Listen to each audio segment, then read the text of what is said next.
Rata-rata kendala besar seseorang dalam memulai usaha itu selalu uang. Uang selalu dijadikan alasan dalam memulai atau tidaknya suatu usaha atau bisnis. Nah, padahal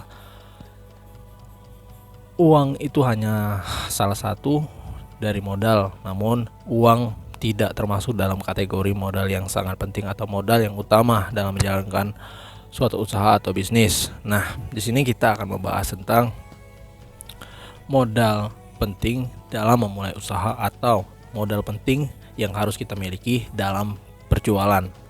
Nah, seperti yang kita ketahui, banyak banget usaha atau bisnis yang bisa dilakukan tanpa menggunakan modal uang.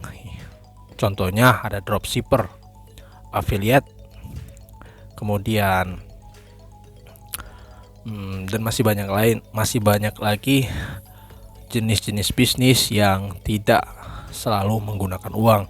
Salah satu contoh adalah jika kawan-kawan memiliki keahlian atau bakat atau sesuatu yang kalian miliki, atau sesuatu bakat yang bisa berguna atau menjadi manfaat bagi orang, nah itu jasa kalian juga bisa dijual. Nah, saya termasuk salah satu orang yang memulai atau berbisnis tanpa menggunakan modal uang. Ada beberapa yang pernah saya lakukan. Yang pertama, saya itu dropshipper. Nah, saya menjadi dropshipper dari custom case. Kemudian saya juga dropshipper dari produk-produk marketplace. Nah, di situ kan banyak produk di marketplace ini, maksudnya itu seperti Shopee, Tokopedia, dan Bukalapak dan lain-lain. Dan di situ kan banyak banget barang-barang yang bisa kita jual lagi. Namun yang tersulit adalah menentukan toko mana yang atau produk mana yang layak dijual dan produk mana yang penjualnya bisa kita percaya. Kemudian kalian juga bisa menggunakan akun Instagram atau grup Facebook. Nah, kalian bisa mengumpulkan massa di dalam suatu wadah atau misal di dalam suatu grup Facebook. Nah, grup Facebook itu bisa kita gunakan untuk menghasilkan uang. Caranya bagaimana? Jika massa di dalam grup kawan-kawan itu banyak, nah kawan-kawan bisa membuka paid promote atau membuka jasa promosi produk. Nah, di grup Facebook kan bisa di postingan jualan kawan-kawan bisa dipajang dan semua yang ada di dalam grup tersebut melihat postingan kawan-kawan yang sudah dijadikan pengumuman oleh si pemilik grup. Kemudian Instagram. Kawan-kawan juga bisa gunakan Instagram itu dengan mengumpulkan banyak follower. Nah, dari situ kawan-kawan juga bisa membuka paid promote, jasa paid promote dan lain-lain. Kawan-kawan juga bisa menjadi selebgram, itu kan juga tanpa menggunakan modal uang. Nah, salah satu contoh saya akun Instagram saya Dunia Musik 86 itu sudah bisa menghasilkan uang. Namun untuk saat ini saya belum bisa fokus ke situ karena saya sedang ingin fokus ke UMKM Indonesia Group. Oke, kalau sampai sini mungkin kawan-kawan harus sepakat bahwa uang itu bukan modal utama dan uang hanya salah satu modal yang tidak terlalu penting atau termasuk penting juga, namun bukan modal yang utama yang harus dimiliki jika kawan-kawan ingin jualan atau usaha. Nah, mungkin sampai sini kawan-kawan sudah bisa memahami ya. Nah, seperti janji saya akan sebelum kita masuk ke materi pertama ini yang mengenai modal penting, yaitu impian, modal percaya diri, dan juga skill penjualan, agar kawan-kawan lebih yakin lagi bahwa bukan uang modal utama yang harus kita miliki dalam memulai suatu usaha atau bisnis. Nah, yang pertama, saya akan sharing tentang salah satu bisnis yang mungkin bisa dilakukan tanpa menggunakan modal uang, itu dropshipper. Nah, seperti janji saya akan sharing tentang Bagaimana caranya menentukan produk? Seandainya kawan-kawan yang saat ini sedang menjalani bisnis dropshipper atau yang belum memiliki usaha, kawan-kawan bisa mencoba untuk menjadi dropshipper. Nah, yang pertama harus kawan-kawan lakukan adalah, berhubung ini kawan-kawan baru memulai, baru ingin belajar. Nah, saya sarankan mungkin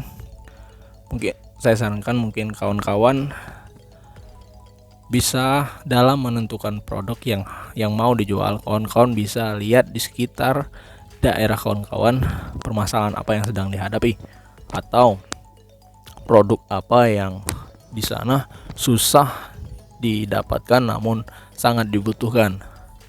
Nah, jika kawan-kawan sudah ketemu, kemudian kawan-kawan cari produk tersebut di marketplace atau di tempat-tempat yang mungkin link-link yang kawan dapat.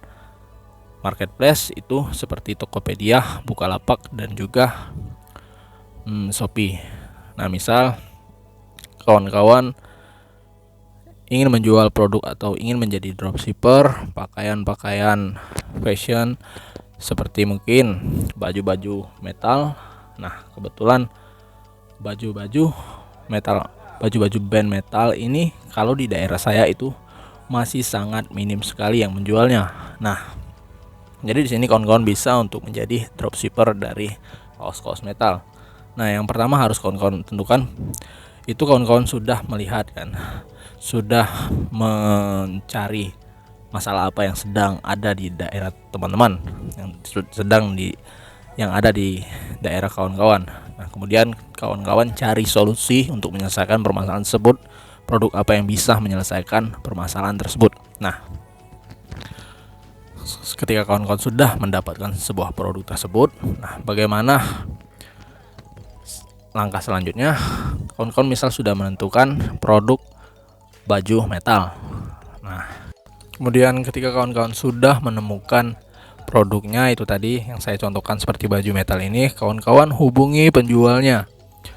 Yang pertama kawan-kawan hubungin penjualnya,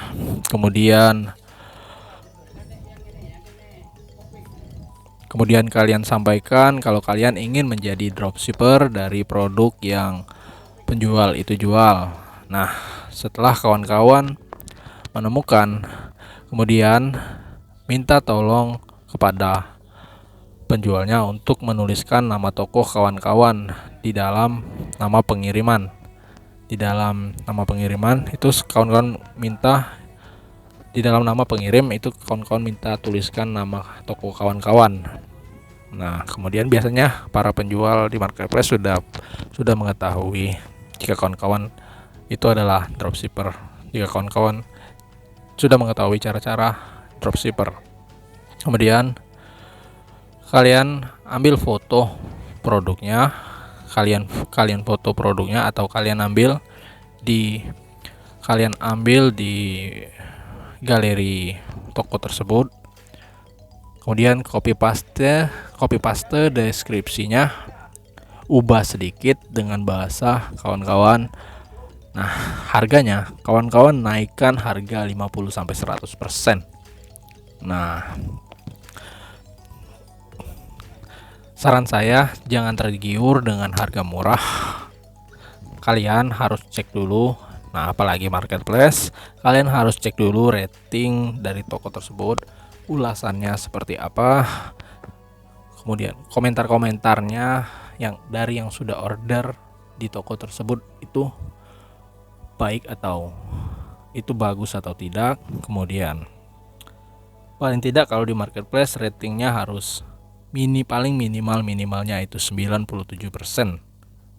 Nah, kemudian kawan-kawan juga cek pelayanan dari suppliernya dengan cara kawan-kawan order satu produknya dulu. Itu gunanya apa? Agar kawan-kawan bisa melihat produk yang kawan-kawan jual itu memang betul-betul seperti gambar yang supplier itu pajang. Nah, kawan-kawan beli sampelnya, itu juga akan memudahkan kawan-kawan dalam menjualkan produk, dalam mempromosikan produk tersebut. Nah, di dalam marketplace itu biasanya itu kawan-kawan cari aja misal dari produk yang terlaris.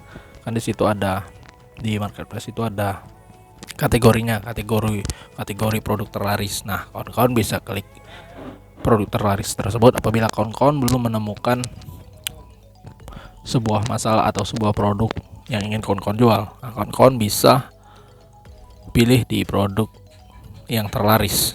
Nah, setelah kawan-kawan menemukan produk yang terlaris di marketplace tersebut, nah sebenarnya kenapa saya menyarankan untuk memilih produk yang terlaris itu karena produk yang terlaris itu adalah sebagai jaminan bahwa produk yang sudah kawan-kawan pilih itu gampang dijual, karena dilihat dari produknya terlaris berarti itu artinya permintaannya banyak. Nah, dan juga kawan-kawan juga harus lihat stok produk dari toko itu. Jangan sampai saat kawan-kawan menjual produk yang terlaris tersebut, nah ketika ada yang membeli kepada kawan-kawan, produknya malah habis, malah langka. Nah, itu juga perlu dipertimbangkan dalam memilih suatu produk untuk dijual. Oke, selanjutnya perlu kawan-kawan ketahui juga di dalam berjualan di dunia online seperti Facebook atau Instagram, nah itu visual, foto produk itu sangat berperan penting dalam terjadinya proses jual beli, dalam memikat calon pembeli produk kawan-kawan. Nah, itu yang perlu kawan-kawan dalam jualan online yang perlu kawan-kawan perhatikan adalah kawan-kawan harus bisa membuat foto produk yang bakal kawan-kawan upload itu secantik mungkin atau semenarik mungkin agar bisa menarik perhatian calon pembeli dari produk kawan-kawan. Karena visual di dunia online, visual sangat berperan penting dalam menarik simpatik atau dalam menarik calon pembeli untuk membeli produk kawan-kawan. Nah, foto produk itu sangat penting. Kemudian kalau bermain di Facebook, selain foto produk, tulisan promosi atau kalimat promosi juga sangat berperan penting dalam memikat atau menarik perhatian calon pembeli kawan-kawan. Nah, biasanya di Facebook yang paling penting untuk diperhatikan adalah judul pada promosi kawan-kawan. Nah, ini nanti bakal saya jelasin pada materi selanjutnya. Setelah kawan-kawan sudah memahami yang bahwasanya dalam jualan online foto itu berperan sangat penting dalam menarik simpatik atau menarik perhatian calon pembeli kawan-kawan, dan juga caption atau deskripsinya juga sangat penting untuk kawan-kawan pelajarin. Nah, itu gunanya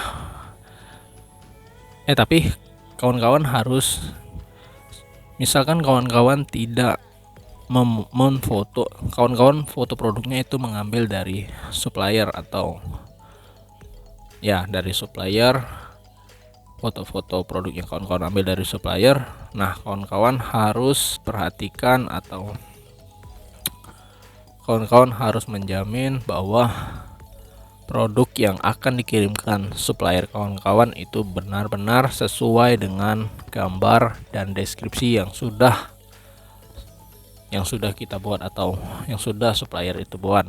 Nah, karena kita kan menjual produknya juga, kita juga menggunakan deskripsinya juga. Nah, jadi kawan-kawan harus pastikan betul bahwa gambar dari foto tersebut dan juga kalimat atau deskripsi yang menerangkan tentang produk tersebut itu sesuai dengan yang diberitakan. Nah, sesuai dengan gambar, sesuai kalimat promosinya atau deskripsinya sesuai dengan produk nyatanya. Nah, itu kenapa kawan-kawan harus perhatikan jika produk yang dikirimkan ke pembeli kawan-kawan itu tidak sesuai dengan yang digambar, maka nama toko kawan-kawan akan buruk, kemungkinan tidak akan terjadi repeat order lagi, bahkan nama toko kawan-kawan akan rusak melalui kemungkinan ada yang iseng sama kawan-kawan, pembeli kawan-kawan itu ada yang kecewa, dia akan menyebarkan toko kawan-kawan bahwa toko kawan-kawan itu melakukan penipuan. Penipuannya adalah gambar yang dipajang tidak sesuai dengan produk hasilnya, produk nyatanya. Nah, ini sangat penting untuk kawan-kawan perhatikan, kawan-kawan harus buktikan. Kemudian carilah supplier yang bersedia memberikan garansi jika barang yang dikirimkan tidak sesuai dengan gambar atau deskripsi. Nah, carilah supplier yang berani memberikan garansi kepada kawan-kawan. Nah, oke, selanjutnya. Nah, oke, itu saja yang penting untuk kawan-kawan perhatikan jika kawan-kawan dalam memilih produk. Jika kawan-kawan seorang dropshipper atau seorang yang ingin menjadi dropshipper, itu dari penjelasan saya, itulah yang harus kawan-kawan perhatikan. Saya sarankan untuk kawan-kawan mencatat poin-poin pentingnya, karena apa yang saya sampaikan kebetulan hanya terpikirkan di luar kepala saya. Saya melihat ke belakang apa yang sudah saya jalankan, jadi kemungkinan yang saya sampaikan tadi itu saya tidak menyusun kerangkanya. Jadi kawan-kawan yang mendengarkan sampai sini, kalau bisa diulang lagi videonya. Untuk kawan-kawan yang sedang ingin menjadi dropshipper, kawan-kawan catat poin-poin pentingnya yang saya sampaikan tadi. Oke, karena materi yang ini tidak saya ajarkan pada kelas-kelas JJOP sebelumnya. Ini materi yang baru, karena sesuai dengan apa yang saya sampaikan. Oke, itu saja mungkin yang harus kawan-kawan perhatikan dalam memilih suatu produk jika kawan-kawan ingin menjadi seorang dropshipper. Nah, oke, pada video ini tentang modal penting ini, saya akan menjelaskan tentang 3 modal penting pada video selanjutnya. Oke, terima kasih.